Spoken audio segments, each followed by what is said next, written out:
Today on Parent Trap, we're looking at something most mums and dads are guilty of doing, posting pictures of your kids on social media. In fact, 3/4 of parents who use the internet at least monthly share photographs or videos of their children online. But there can be a downside to uploading. Under privacy laws, French parents could now be jailed for posting pictures of their children without their consent. The UK is following suit with a Data Protection Act introduced last year. So what do you need to know before going public with the private? We have all done this, put pictures of our kids online. For more, we're joined by Dr. Joanne Orlando, whose research at Western Sydney University focuses on children and technology. Joanne, welcome back to the show. Good to see you. What are the legal obligations that parents need to be aware of that, by the sounds of it, we're not? No, so there is legal obligations in terms of protecting your child's privacy. So it's okay to put photos up of your children online. You know, most of us, we're really proud, we want everyone to see them.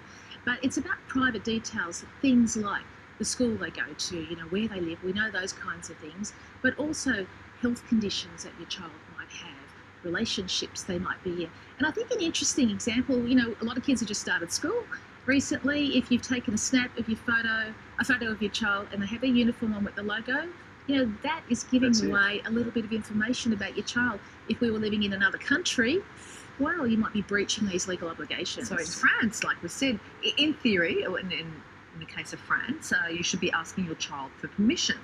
But many people are posting photos of their newborns and their 3-year-olds. How are you going to obtain permission from a 3-year-old? Yeah, well, you can't, of course. But so it's erring on the side of caution. So there's 3 things to think about. It's what's in the photo, so the content. Is it an embarrassing shot? Is it In the bath? In the bath, yeah, absolutely. In terms of the comments that you say, is it something that might be embarrassing in the comments?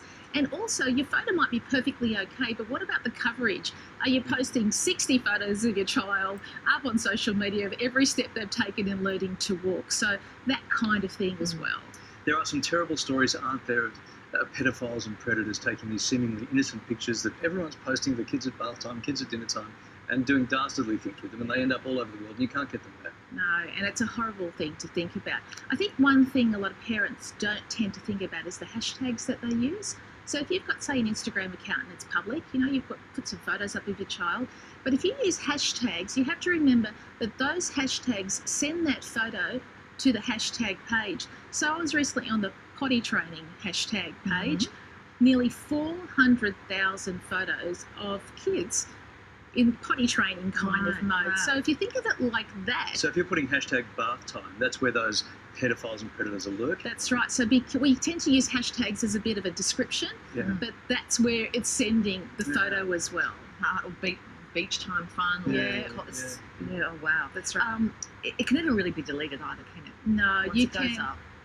So say you're a 15-year-old girl, you want your photo taken down that your parents have put up, unless it's breached Facebook regulations or Instagram regulations, if you simply don't like it, it can't be taken down. And we also know that someone can take a screenshot of it easy. Very quickly, what are some tips? What do parents need to keep in mind? Yeah, so think about the hashtags you use, think about how much you post about your child. And I also think it's important to think that not everything about your child's life needs to go online. So grandma might live in another country and you might want to share everything about your child and not let her miss out. But it's not really about that. Email her the photos. That's right, that's right. Great to see. Really important information for us. Thank you. Thanks.